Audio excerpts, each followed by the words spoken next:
po, dalawa. Wala sa Ngayon, katotohanan daw. kung ang Iglesia Katolika, Apostolika Romana ay wala sa katotohanan, tanong ko sa iyo, Pastor Ansi, pastor ka ba? Yes or no? Yes or no?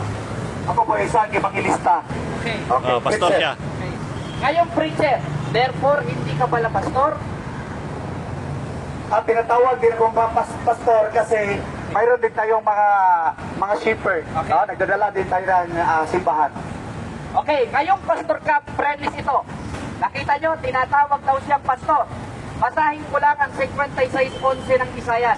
Anong sabi? Oo, ang mga aso ay matatakaw. Sila'y kailanman ay walang kabusugan at ang mga ito'y mga pastor na hindi nakakaunawa. Ngayon, ayon sa talata, Pastor Archie Añedes, alin dito yung mga hindi nakakaunawa? Pastor o aso? Kategorikal. Pastor o aso? Okay. So yung binasa niya, Pastor, Pastor, para sasagutin ko yung tanong mo. Aso o Kasi pastor? ang pastorik doon, yan kaya ay pastol. No, nagbabantay sila ng mga hayop. Ng mga animal. Pastol. Nag-alagas kami ng mga tao. Okay. Oh, mga tao yung sinisiperd namin.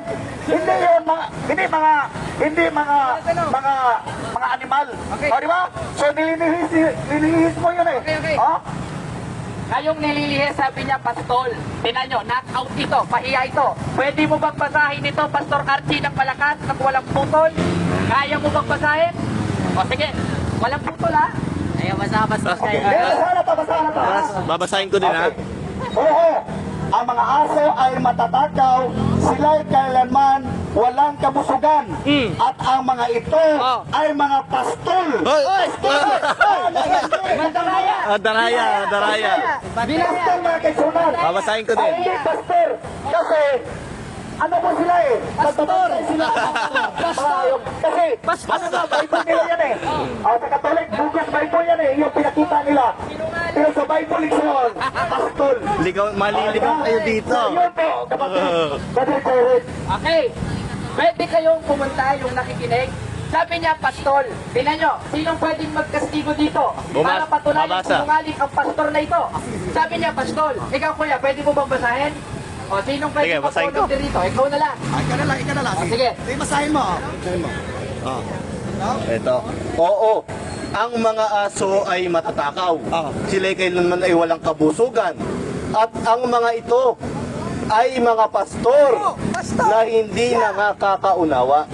Sila'y nagsilikong lahat sa kanilang sariling daan, na mula sa lahat ng dako, bawat isa'y sa kanya'y pakinabang. Okay. So, sinasabi ko sa inyo, mga kapatid, yung Bible na binabasa nila is pugos. No, pugos. Sa kanila yun na Bible. Pero kung basahin mo lahat yung context na lagay doon, may isang pastol na nag-alaga ng mga kandiro. Hindi pa na nakakaunawa yung isang pastor. Kasi yung pastor, mga kapatid, ay nagbabantay ng mga tao. Yung pastor nagbabantay ng mga kardiro. Hindi nila binabasa ang lahat na konflikto. Kasi gusto nila iligaw yung mga tao. Di ba?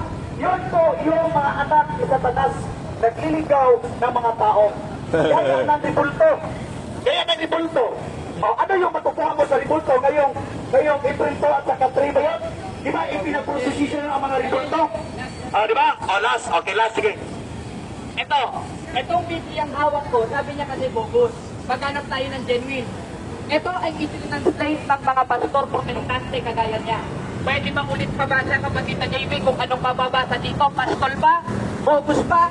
Tingnan nyo, wag na kayong makikinig mga taga-Tagbilaran. Basahin. Niloloko lang kayo ng pastor na ito. Kita nyo, binago yung nasa banal na kasulatan. Tapos pararatangan tayong mga Katoliko ay nangloloko. Siya ngayon ang nangloloko. Huli ka. O, basahin mo. Mabawak bro. Ulit tayo. 50 isa is 11 ito. 11 ito. Oo. Ang mga aso ay matatakaw. Sila'y kailanman ay walang kabusugan.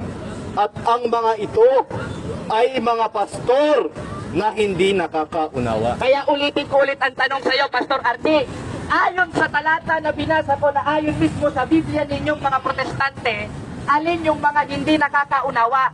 Pastor ba o aso? Di ba? Yung binabantayan sa pastor. Di ba? Yung babasahin mo. Yung mga aso ko nung matatakaw. Oh, yung pastor na yun na binabantayan nila is mga aso. Pastor Mga matabata ang nagbantay. Pastor Okay, di ba? Yung pastor Ikson, doon sa simbahan, ang binabantayan namin, mga kapatid is tao, hindi aso. Di ba? Sino yung ulol? O di ba? Di sila yung nagbasa. Naglarong-klaro na yung mga aso, mga matatakaw. So meaning to say, Chef, yung pastor na yun ay binabantayan niya yung mga aso na mga matatakaw. Hindi yung mga tao. Kami kapatid, binabantayan namin is mga tao. Pastor din kami, dalawa yung kasi yung pastor. Pastor na mga rebulto, na binabantayan nila mga aso. Kaya nga sila, mga pastor sila. Pero binabantayan nila mga aso. Okay. Mga walang alam sa Biblia, John. So yun yung binabantayan nila Jared. So yun, bumabalik kay Jared yung tanong. Okay? Ikaw na ba ibang mata naman sir? Ako yung mga tanong. Last question. Sabi niya kanina, kaklaruhin ko muna, kay budong mga pastor dito nagbabantay ng aso. Mali na naman. Tingnan nyo, hindi nag-aral ng exegesis. Hindi talaga nag-aral ito. Ngayon, ayon sa 56:11 ng Isayas, wala naman sinasabi ditong mga pastor na nagbabantay ng aso. Sino mo mahilig sa aso ito? Ano bang sabi? Oo, ang mga aso ay matatakaw. Sila'y kailanman walang kabusugan. At ang mga ito ay mga pastor. Hindi naman sinasabi ang mga pastor yung nagbabantay ng aso. Palpak na naman si Artie. Eto tanong, sabi mo kanina pastor ka. At ayon sa talata, yung mga walang unawa ay mga pastor. Tinatanggap mo bang tama ang talata na ito? As Pastor Archie, patunay na mali ka? Tama ba ang talata o mali?